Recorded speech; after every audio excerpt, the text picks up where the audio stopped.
Welcome back, everyone. The head of the United Nations World Food Program says it is the worst she has ever seen. The UN has launched an emergency airlift of food aid to the Horn of Africa. More than 12 million people are on the brink of starvation. A combination of regional conflict and the worst drought in 60 years is forcing people from their homes in search of food and water. People in Somalia, Ethiopia, and Kenya are all affected, but it is Somalia, ravaged by decades of war and without a functioning government, that is nearly completely broken by drought and famine. More than 400,000 people have fled across the border to the Dadaab refugee camp in Kenya.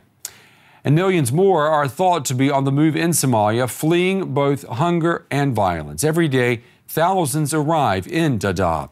But even there, food is in short supply. As if his plight wasn't bad enough, Ali Dubov Kerov developed pneumonia while walking hundreds of kilometers with his wife and 5 children. They had nothing to eat in their village in Somalia, so they set off with their donkey cart for the Dadaab camp in Kenya. We were traveling for 35 days. We went through our food supplies fast, but we kept on walking. I had to leave behind my 80-year-old father. He was too weak for the journey. Ali Kerov is building a hut at the edge of the camp with sticks, blankets, and plastic sheets from an aid organization. That's all he has. The children have witnessed terrible scenes. Water pumps went dry in their villages. Then the animals died. Then there was the month-long journey on foot across parched countryside. The Dadaab camp has been overcrowded for years.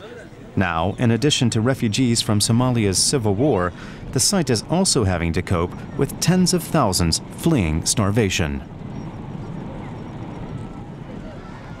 New arrivals wait for hours to be registered.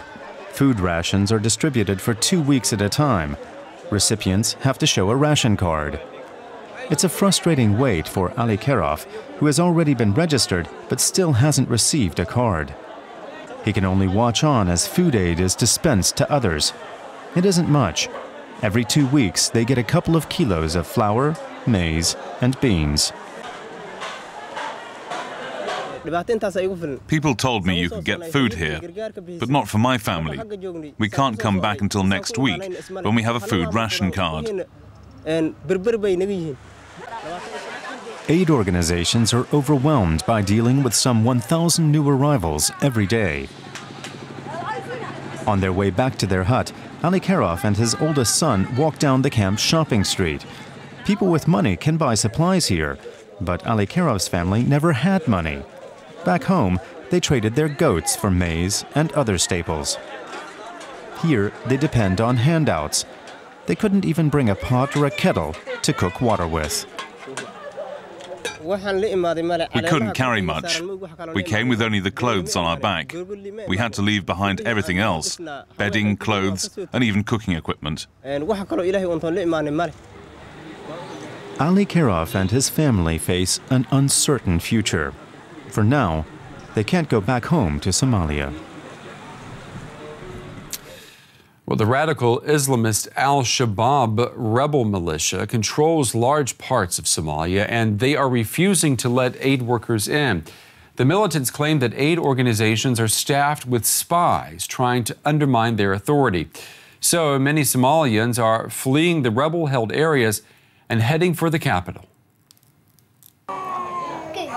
Children are the first victims affected by famine. Here in Mogadishu, local aid workers from an international relief organization try their best to save lives every day. One refugee from southern Somalia says she's hoping for help from the outside world. She says the drought in our country has taken everything we had, and our children are close to dying. The suffering is appalling. Refugees seek shelter among the ruins of the devastated capital, Mogadishu. For many, it's their best hope. At least here, there's some degree of assistance, and most of the city is under the control of the pro-Western transitional federal government, supported by African Union peacekeepers. It's dangerous terrain for everyone, including international aid organisations. Few foreigners risk venturing into the city, and those who do rely on armed escorts. When UN representatives pay a visit to refugee camps, they're driven in armoured vehicles and given bulletproof vests to wear. One Westerner who's come is World Food Programme Director Josette Chiran. She's pleading for more assistance. So we're calling on the world to really back operations to scale up very quickly to reach those in the epicenter in the famine conditions in southern Somalia. It's very dangerous and risky, but we have to reach people. They're not making it all the way here to Mogadishu. But outside the capital, Al-Shabaab is in control, and the group has dismissed portrayals of famine in their territory as anti-Islamic propaganda. It's still unclear whether they would allow aid workers into areas they hold. The front line between warring factions has become a front line between starvation and survival. One fighter who's switched sides is a commander called Caliph, a title of respect. He used to fight for the militant Islamists. Now he's their foe. He says his former comrades are destroying Islam's spiritual meaning and that they've been corrupted by power and that they seek destruction. Caliph's militia fighters liberated this neighbourhood as part of a recent government offensive. He shows us the trenches and tunnels abandoned by the enemy. He says the system is proof that foreign Al-Qaeda fighters are involved in the conflict. Somalis don't use this. So the international terrorist organizations are operating freely here in Somalia. We had to fight man to man, house to house. I will show you the house around here. This tunnel goes all to the houses. So we don't have aircraft. The only thing we have, AK. So they shoot us, we shoot. Hundreds of thousands of Somalis are trapped between starvation and violence. But even for those who have managed to flee to Mogadishu, there's not enough international aid to go around. Somali organisations are doing what they can, and Caliph's militia runs a soup kitchen that provides bare survival rations to an entire camp near their headquarters. He explains the strain on their limited resources. We have to divide our resources into two. Half buying ammunition and weapon to fight Al-Shabaab, because these people need to be saved from the enemy. And on the other hand, we have to also buy food for them to eat. So we are in a dire situation which we need actually the international community to focus on what is happening in Somalia. Another appeal for help goes out from Little Mogadishu, a district of Kenya's capital Nairobi, home to many Somalis who fled years ago.